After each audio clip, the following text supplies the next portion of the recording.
Hello friend, welcome back to my YouTube channel. कौन है ये लोग, कहाँ से आते हैं? হরে কৃষ্ণ, কেমন আছো বন্ধুরা? নতুন ব্যাকগ্রাউন্ড কেমন লাগছে? আমি বলুম না, আমার শরম করে। আজকে আমি সোশ্যাল মিডিয়া থেকে বাছাই করা কিছু উন্নত প্রজাতির প্রাণীদের চুলকানি মার্কা কার্যকলাপ তোমাদের সামনে তুলে ধরবো। তাই দয়া করে কোনো গুরুজন ব্যক্তি এবং বাচ্চারা আজকে ভিডিওটা দেখবে না। তোমাদের জন্য পাহাড়ে ব্লগ চলে এসেছে, যাও ওগুলো দেখো। তো বেশি ফাজলামো না মেরে আমি বললাম, তোমরা দেখছো বিষাক্ত ছেড়ে, চলো আজকে ভিডিও শুরু করা যাক। Let's start. আজ কিন্তু হেভি ধার্মিক ভিডিও হতে চলেছে, তাই টুক করে নিজেদের সেফটির জন্য কানে হেডফোনটা গুঁজে নাও। তো সকাল সকাল আমরা সবাই রেডি হয়ে গেছি, তো চলো এবার যাওয়া যাক শ্রাদ্ধ অনুষ্ঠানে। মানে এরা কারা ভাই? শ্রাদ্ধ বাড়ি যাচ্ছে সেটা নিয়েও নাকি ভ্লগ বানাচ্ছে। যাই হোক, অনেকদিন বাদে আবারও একটা শ্রাদ্ধ বাড়ির ভ্লগ দেখতে চলেছি। দেখা যাক এই মামুনি আবার শ্রাদ্ধ বাড়ির ভ্লগ নিয়ে কি পিন্ডি চটকায়। সেদিন তো আমাদের ফুডি গ্রেড ভাই হালকা মতে শুয়ে পড়েছিল, আজকের এই মামুনি কি করে দেখা যাক। তো এনারা হচ্ছে আমার দাদা আর ঠাম্মি, আর আমার লুক তো অলরেডি তোমরা দেখেই নিয়েছো। কই না তো মামুনি, তোমার শ্রাদ্ধ বাড়ির লুকটা তো দেখিনি। এই দাঁড়াও, তোমার শ্রাদ্ধ বাড়ির লুকটাকে দেখে নিই, তারপরে তোমার এই শ্রাদ্ধ বাড়ির ভ্লগটা দেখবো। যদি তোমরা মনে করো যে আমার এক্সাম শেষ হয়ে গেছে, তাহলে কিন্তু একদমই না। আমি কিন্তু বলেইছিলাম যে আমাদের বংশের একজন মারা গেছে, গুরুদশা চলছে, তো সেই বাড়িতেই আজকে শ্রাদ্ধ অনুষ্ঠান। ওয়াও, এ তো ফ্যান্টাস্টিক লুক।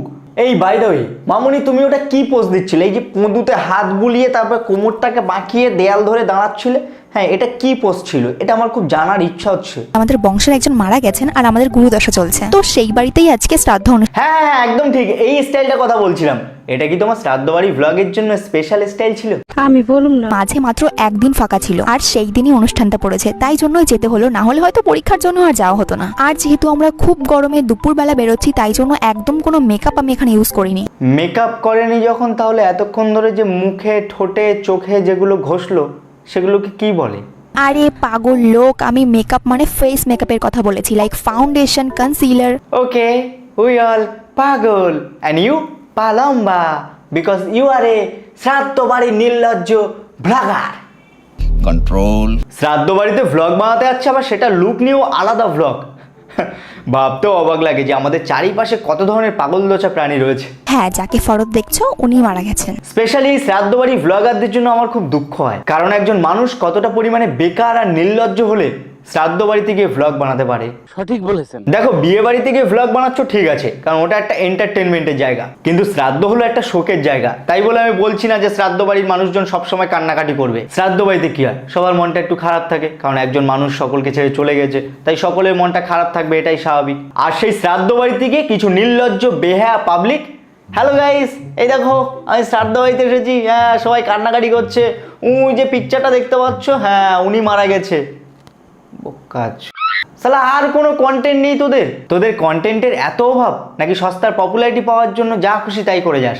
তারপরে আমরা সেই বাড়িতে পৌঁছে গেলাম। যদি অনেস্টলি একটা কথা বলি, এটা কিন্তু আমাদের একটা রিলেটিভসদের বাড়ি, বাট আমি এখানে কোনোদিনও আসিনি। শ্রাদ্ধ বাড়ি ভ্লগারদের জন্য আমি একটা কথা বলছি, প্লিজ ডোন্ট মাইন্ড, বাট তোমরা এই কথাগুলো সত্যিই ডিজার্ভ করো। ধরো তোমার ফ্যামিলির মানে তোমার রক্তের কেউ মারা গেল, আমি জাস্ট ধরতে বললাম, মন থেকে বলছি না, তাহলে কি তুমি তার শ্রাদ্ধ ভ্লগ বানাবে? শুনতে খারাপ লাগলো তাই না? তাহলে আর শ্রাদ্ধ বাড়ি ভ্লগ বানিও না। ভ্লগের জন্য অনেক কন্টেন্ট রয়েছে, সেগুলো ট্রাই করো। Hello hello, mike testing. হ্যাঁ, তোমরা ঠিকই ধরেছো, বসে বললাম রেডি হতে লাস্ট পরীক্ষা দেওয়ার জন্য। ভাই এটা এই গ্রহের প্রাণী তো, মানে মামুনির মনে তো আলাদাই ফুর্তি, এক্সাম দিতে যাচ্ছে তার আগেও নাকি ভ্লগ বানাচ্ছে।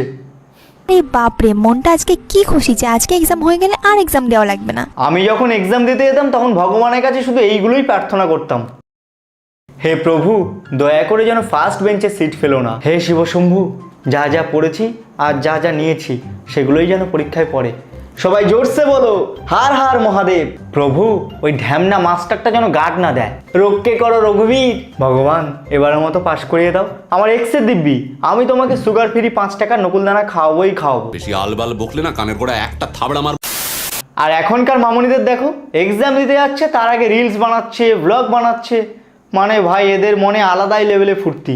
আজকে আমার দুটো এক্সাম রয়েছে, তো 7টার মধ্যে বাড়িতে স্নান করে খাওয়া দাওয়া করে রেডি হয়ে বেরোনো, বাপরে আমার কাছে তো অনেক ডিফিকাল্ট। আমাদের সময় এক্সামের আগে বাড়ির মা দিদারা কপালে দইয়ের ফোঁটা, চন্দনের ফোঁটা এসব লাগিয়ে দিত, আর ভুল করেও তো এক্সামের দিনগুলোতে ডিম আর কলা খাওয়া যাবেই না। আর আজকালকার মামুনিরা এক্সাম দিতে যাওয়ার সময় কিভাবে সাজগোজ করছে সেটা নিয়ে একটা ভ্লগ বানাচ্ছে, এক্সাম দিতে কিভাবে যাচ্ছে সেটা নিয়েও একটা ভ্লগ বানাচ্ছে, এক্সামটা কেমন হলো, খারাপ না ভালো সেটার পরিপ্রেক্ষিতে একটা নাটকীয় ভঙ্গিমা করে সেটা নিয়েও একটা আলাদা ভ্লগ বানাচ্ছে। মানে ভাই এরা আলাদা লেভেলে অদ্ভুত মাল্টি ট্যালেন্টেড প্রাণী।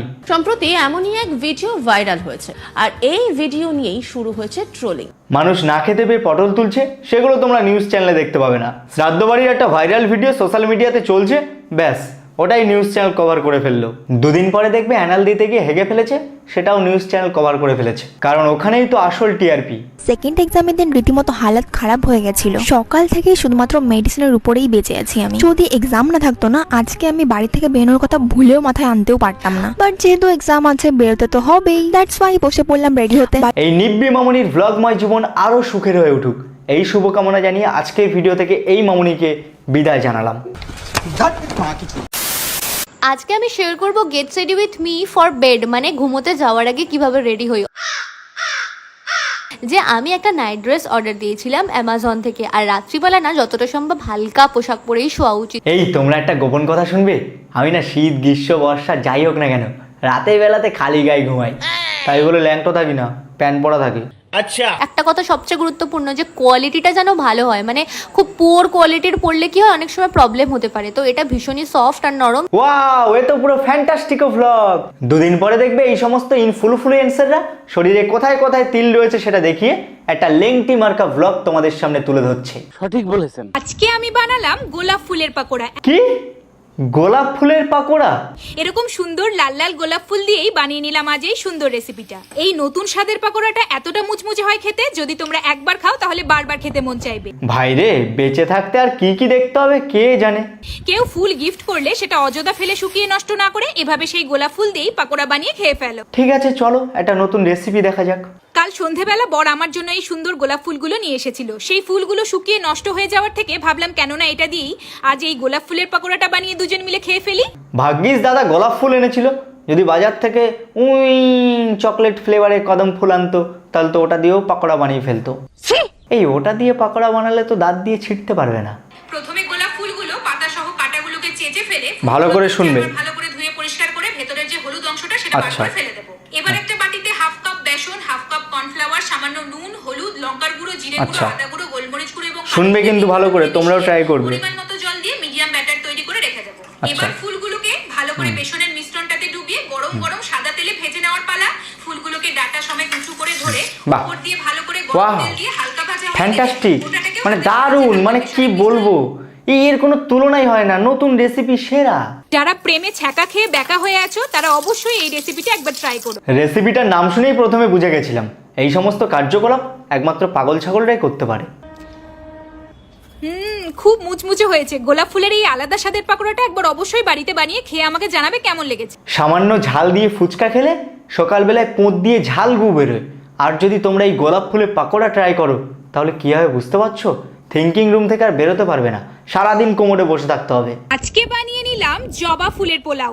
গাঁড় মেরেছে, জবা ফুল দিয়ে পোলাও? এমন একটা পোলাও যেটা আশা করি তোমরা আগে কোনোদিনও খাওনি। সত্যিই খাইনি, আর আগামী দিনেও যে এই সমস্ত বালছাল মার্কা রেসিপি খাবো না তাতে কোনো সন্দেহ নেই। আজকের এই ইউনিক রেসিপিটাও পুরোপুরি আমার ইনোভেশন। তার মানে এই রেসিপিটাও গাধার গাড়ে। 10 টাকার জবা ফুল কিনলেই এরকম একটা সুন্দর রেসিপি বাড়িতেই বানিয়ে ফেলতে পারবে। জবা ফুলের কোনো ইজ্জত রইল না। জবা ফুলের পোলাও, এই সুন্দর লাল রঙের পোলাও আগে কোনোদিনও খেয়েছো? খেলে অবশ্যই এভাবে বাড়িতে বানিয়ে খেয়ে আমাকে জানাবে কেমন লেগেছে। আর হ্যাঁ, দিদিকে তোমরা এটাও জানিও যে এই রেসিপিটা খাওয়ার পরে তোমাদের গুয়ের রং হলুদ নাকি জবা ফুলের মতো লাল হয়েছিল। আজকে বানিয়ে নিলাম অপরাজিতা ফুলের মোমো। এই দিদি, এবার কিন্তু তুমি একটু বাড়াবাড়ি করে ফেলছো। এতক্ষণ তুমি পাকোড়া আর পোলাও নিয়ে বলেছিলে, আমি কিচ্ছু বলিনি, কিন্তু মোমো হলো একটা সান্ধ্যকালীন ইমোশন, আর তুমি সেটাকে নিয়ে খিল্লি করছো। অপরাজিতা ফুলের মোমো। অপরাজিতা ফুল দিয়ে মোমো? হ্যাঁ, চ্যাংড়ামি হচ্ছে। চারিদিকে সবুজ রঙের গন্ধরাজ মোমোর ছড়াছড়ি চলছে। এই সব কিছুকে ছাপিয়ে আজকে আমি নিয়ে চলে এসেছি নীল রঙের অপরাজিতা ফুলের মোমো। এটা ভাই কোন গ্রহের রাঁধুনি? সমস্ত ফুলগুলো পিন্ডি চটকে আবার সেই ফুল দিয়ে রেসিপি বানাচ্ছে। দুদিন পরে দেখবো আতরের বদলে বিটেক্স দিয়ে বিরিয়ানি বানাচ্ছে। এই মোমোটা গোটা ইন্টারনেট খুঁজলেও কোথাও পাবে না। আমার মনে হয় এই রেসিপিটা আমি ছাড়া আগে কেউ কোনোদিনও বানায়নি। থাক বাবা, অনেক দেখে নিয়েছি। আজ যদি আমি এই দিদির এই সমস্ত পাগল দোচা মার্কা রেসিপিগুলো দেখি তাহলে ভাই খাবারের প্রতি ভক্তিটাই আমার উঠে যাবে। এই আলাদা স্বাদের মোমোটা খেতে কিন্তু খুবই সুস্বাদু হয়, অবশ্যই একবার বাড়িতে বানিয়ে খেয়ে দেখো। কেরোসিন তেল দিয়ে বিচুটি পাতার পাকোড়া বানিয়ে রেসিপিটা ট্রাই করো, আর সাথে একটু দাদার ফেলানো মেয়োনিজ নিও, পুরো বিষাক্ত পকোড়া। এটা কিন্তু সম্পূর্ণ আমার ইনোভেশন, তাই রেসিপিটা ট্রাই করতে পারো, খুব ট্যাস।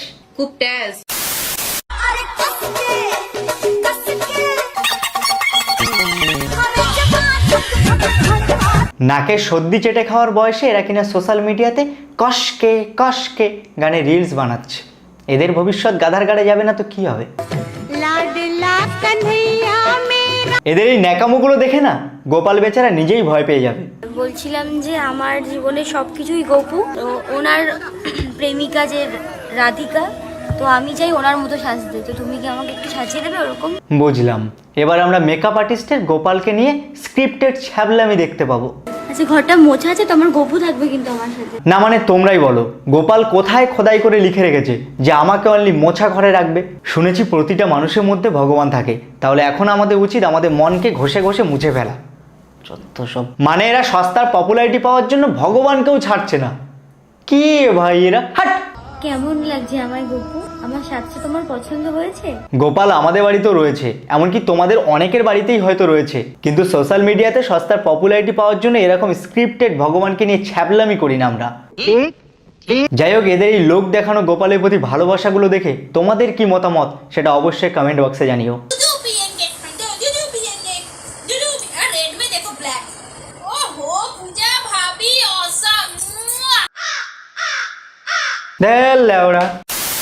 তো আজকে ভিডিওটা এই পর্যন্ত। কেমন লাগলো আজকে ভিডিওটা অবশ্যই কমেন্ট বক্সে কমেন্ট করে জানিও, আর ফটাফট 10,000টা লাইক করে দাও, তাহলে খুব তাড়াতাড়ি নেক্সট ভিডিওটা আসবে।